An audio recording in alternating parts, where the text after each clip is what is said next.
We want to check in now with Erik von Ancken, and he has been really in the thick of it all day. Oh, wow. And look at what is behind him right now. Erik, you're in Bradenton, about 58 miles from where Ian made landfall. What are you seeing right now?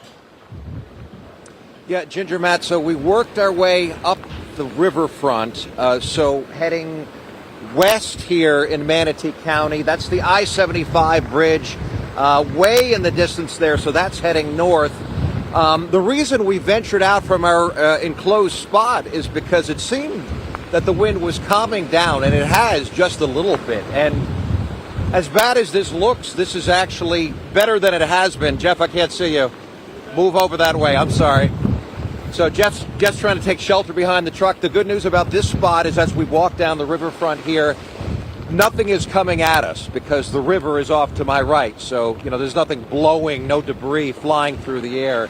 But this is what's going on. So we found this boat that had blown in from across the river, and there's a gentleman inside. I feel so bad for this guy. So he's wearing, you'll see him in a second, he's wearing a full-on rain suit like I am. He obviously got word that his boat ended up here, banging up against the seawall, and he found it, and he got to it, and he's been taking out some of the belongings. We offered to help him. He said the problem is there's just too much stuff on board, so he's grabbing just the valuables. It sounds to me like he lives on this boat. I didn't have much time to talk to him. Just the first time he had his hands full and just a few personal possessions, went to his car, and now he's back inside. I'm a little bit worried about him, although he promises he knows exactly what he's doing. But what's happened, he said, the boat got pushed up against the seawall, and he said it started taking on water, and as you see now, it's listing, and it continues to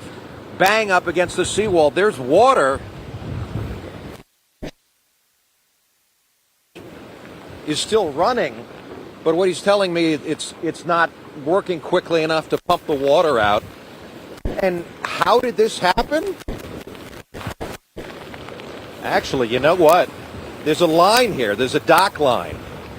So I don't know the situation. I don't know if he parked here and put his boat over here, or if it drifted over here, or if it ended up not having power and he had to tie it up here. I'll try and catch him on the way out. But my point here is, so again, that's north, and the wind is just bearing down on us from that direction. And so anything out here in the Manatee River, or even across the river, has been shoved up against this seawall. There's nowhere else for it to go. And again, this is a river. You're looking at a river off to my right. We are probably right around hurricane force winds, maybe a little bit less, probably less compared to what we were feeling before. But these aren't the waves of the Gulf. This is not the ocean. It's kind of hard to believe.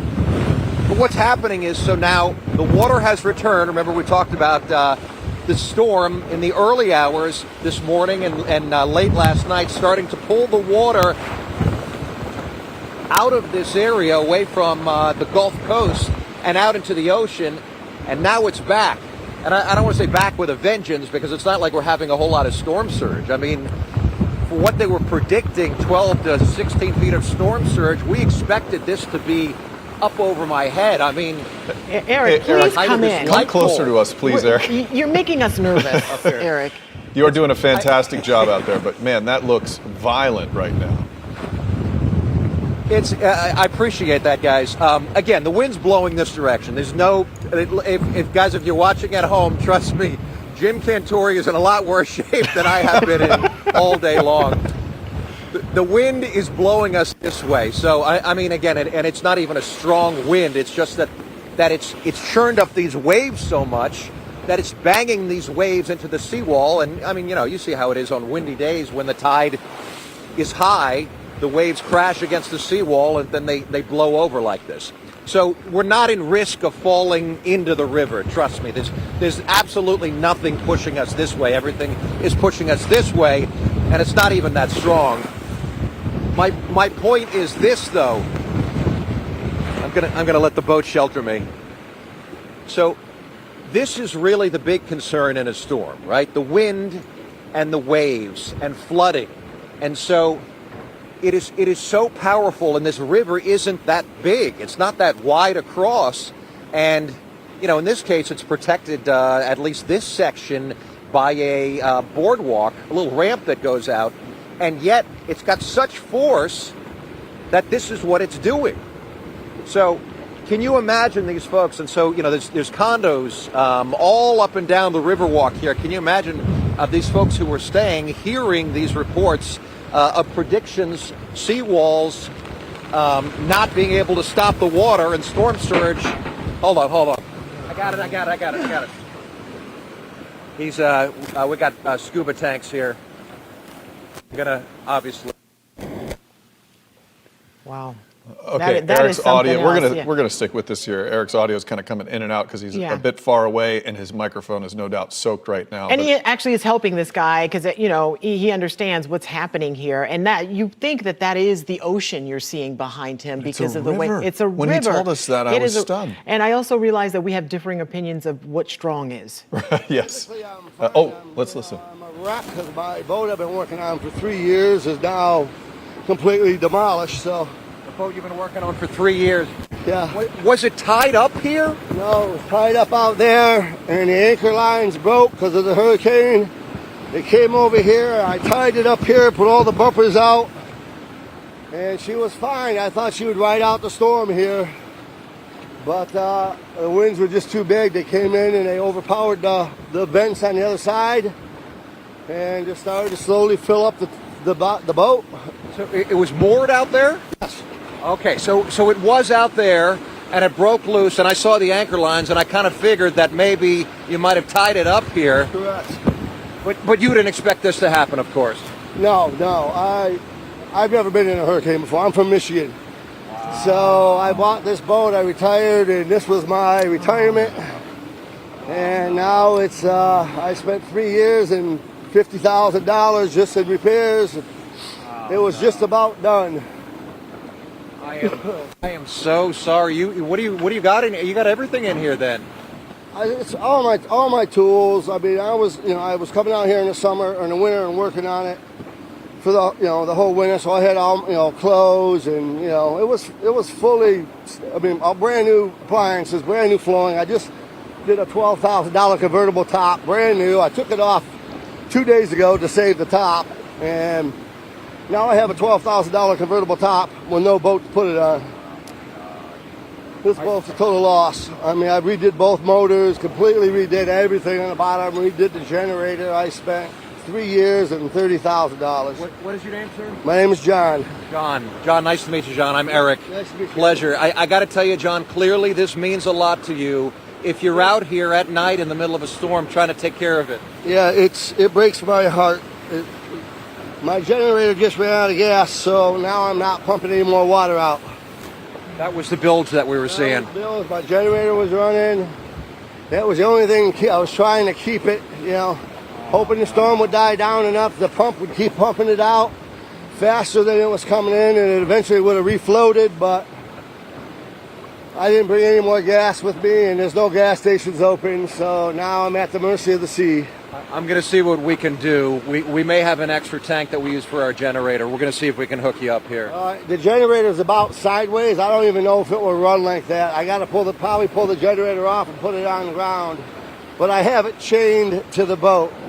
So I don't know. I'm going to go see if my key will fit it. But yeah, if I can unlock it and get it off, she'll just burn out a new generator. So John...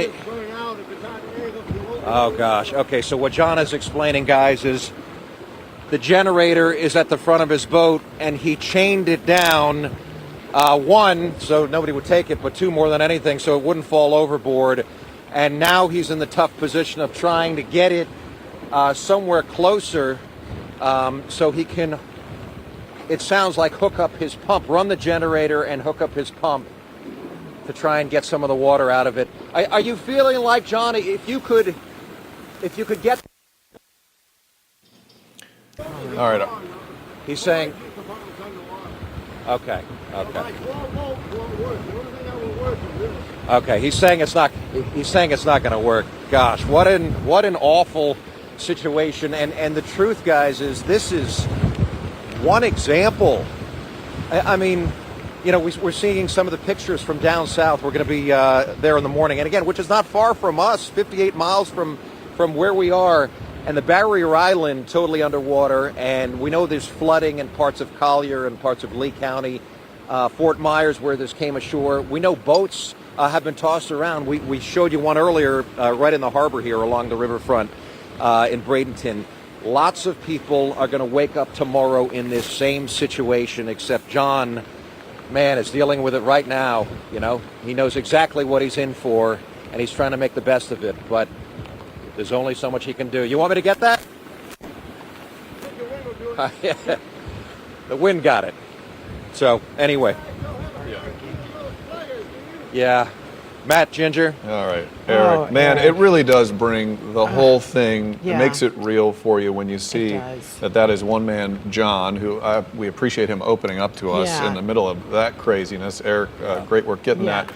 But the fact that his whole retirement plan. Oh, that's the thing. You know, we always say it's like, oh, well, you can replace things, but that's a very little consolation to John right now because Right. all of his things are wrapped up in that boat that he has spent 3 years trying to, repair and as and Eric get said, working. all the way up and down Yeah. the West Coast there. Eric, there's gonna nice be job trying to help homes. him. Yeah. You're so helpful and so thoughtful. But get we yourself could do into more, you know? out of that weather. Yeah, that's for sure. We wish the best for John out there tonight. Our heart just goes out to him for sure. Thanks, Eric. All right. That was a yeah, tough that one. one. That Yeah. one will get you. Let's